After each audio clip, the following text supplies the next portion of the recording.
So in this video, we are going to be making my go-to folding vending table. So I've got a little swap meet that I'm doing this weekend, and I need some type of display table slash work table. And this has always been my go-to folding table for doing trade shows and whatnot. I actually use a variation of this as my main desk for my laptop as well. So I will show you how we can put this together really affordably and very quickly. So we have 3 pieces that are 15 1/4. We have 2 pieces that are 27 inches. And then we have 3 pieces here that are 32 inches. And then we have 4 pieces that are 35. So what the first step here is to rip 2.5 inches wide the 32s, the 27s, and the 15 1/4. The 35s we're just going to set aside. This will become the top of our table, so we'll set that aside for right now. So I'm going to go ahead and rip these. We'll get 2 boards out of each length here, and we only need 3 27s, but we're going to get 4 27s. But otherwise, let's go ahead and get those ripped up, and we'll move on from there. All right, so now we have our boards ripped. So we're left with 6 pieces that are 15 1/4, 2.5 wide, 3 pieces that are 27 inches long, 2.5 wide, and then we are left with 6 pieces that are 32 inches long that are 2.5 inches wide. So now we are going to go ahead and start putting this together, and I'll show you how quick and easy this is going to be. We are going to need, I use my narrow crown stapler. That is my trusty tool of choice, with some 1-inch staples. And then we need some 1-inch deck screws, and these have a T25 head. And the only place I can find these locally on the shelf is at Menards. So I have a Menards not too far from my house. I don't shop at Menards a lot, but that's the only place I can get the T25 1-inch screws. So that's where I get those. All right, so let's go ahead and show you how we put this together. It's really simple. So to start with, we are going to take 2 of our 32-inch boards, and we are going to measure up 4 inches, and then measure up from the bottom 17 3/8. And this is where our horizontal boards are going to be. So I will go ahead and attach those and show you what that looks like when it's fully assembled. All right, so we have this side fully assembled. Really simple. On that 4-inch line, on that 17 3/8 line, and then we just put a couple of staples in. These are flush to the front here all the way, and then we come back in with a couple of 1-inch screws at all those joints. And we're going to need 2 of those assemblies, just like that. So I'll go ahead and get the other one made. Okay, there is our second panel.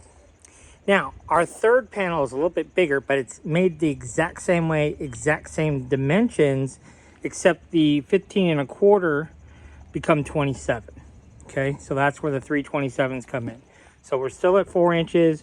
We're still at 17 3/8. So, and of course our 32-inch boards. So I'll go ahead and get that panel assembled in the same exact way. So that's what our third panel looks like. So now I gotta clean all that junk off my table so we can put these 3 pieces together with some hinges. So we have our hinges in place. I'm using 3-inch strap hinges. Now when we close this, okay, now it's not going to totally close flat because our sides are 15 1/4 deep, but remember this back panel is only 27. 15 and 15 is more than 27, but it folds up just like that, which is plenty compact, plenty sturdy, but it's still very lightweight and portable. So now we'll go and make the shelves. There's 2 shelves that we need to make. So we'll get those figured out and move on from there. Okay, so we have 1 shelf completely made. I'll show you what we did here. We took 3 boards. Mine worked out to be 16.5. What you want to do is you want to measure your stand from that cleat to that cleat on the inside. And then transfer that. Like I said, mine worked out to be 16.5. But that can vary a little bit depending on exactly what hinges we're using and how we place those hinges and so forth. But at any rate, we connect those 3 boards together with 2.5-inch cleats. So you can see we got a 2.5-inch and then 1 here in the middle to hold all those boards together and nice and flush. And then, so we just started with staples, followed it up with 2 screws at each location on each board, and gone ahead and screwed that together.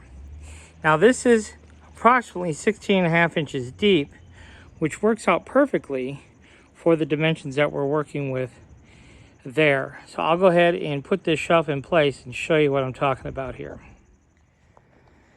So you see what I was talking about here? That shelf, being 3 boards deep, comes out just past our cleat here. Now, instead of putting those 3 boards together, if you just wanted to lay those 3 boards in there individually, you could certainly do that as well. For me, I like to have them together, but you certainly, like I said, you could certainly just lay the boards in there and call it a day. It would be lighter if you did it that way, but it's up to you. So definitely could do that. So now I just have to repeat that process for the next shelf. So there you have it. We've got our second shelf in place. And now we have to repeat that exact same process for the top, except for the top, we're going to use 4 boards. Now there is one other important detail. You can see where I have my tape measure. I have it on the outside of this piece. And you can see that it measures about 29 3/4. And that's exactly what you want, because the top pieces, if you recall, are 35 inches. And if we do that 2.5-inch cleat all the way around, 2.5 and 2.5 is 5. So you can see we would have 30 inches in between. So that top is going to sit over the top of this and hold it all into place. Now the other critical dimension is this one. So you can see here, we need it to be 17. Okay, well 17 plus 5, guess what? It's 22, and 4 boards are 22 inches deep. So if we do that 2.5-inch cleat all the way around, it will sit on top of here perfectly, and it will keep all of these pieces in, and they cannot splay outward. So that top is going to lock everything in place. We'll have ourselves a nice, sturdy little stand. So we'll go ahead and put those 4 top boards together, 2.5-inch cleat all the way around. Should sit right on there. So you can see what I was talking about here.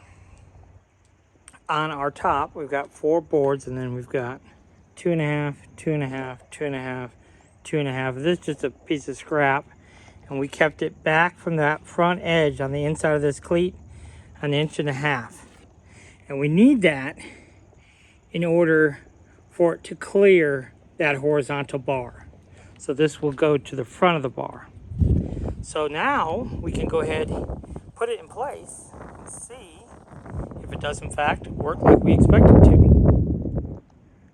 Okay, so top fit on absolutely perfectly. Now I'm going to get up under here and see if I could show you the details that you need to see. So you see how that top cleat sits inside there. And now our legs cannot move out because they're held in place And you can see that board is short of our front board, just the way we want it.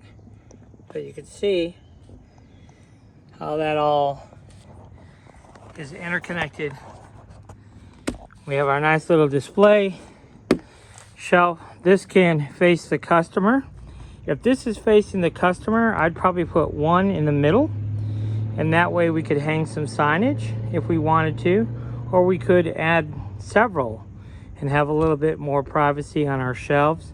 But mine, I'm going to turn it around, and the open side's going to face the customer for some additional display. But I probably will make me another one that will allow me to go ahead and have one side facing the customer. Now, one other thing I wanted to point out is that same roof structure that we use on our candy cards could also be used here. So this has enough of an overhang where we could put that same roof structure on here if we wanted this little work table to have a little sunshade. We could definitely do that. So pretty cool. Easy little project. I think it takes about, let's see here. 1, 2, 3, 4, 5, 6, probably about 10 fence pickets. So about $25, $30 in material. You make a nice little sturdy little display stand. So I hope you like this one. Thanks for watching.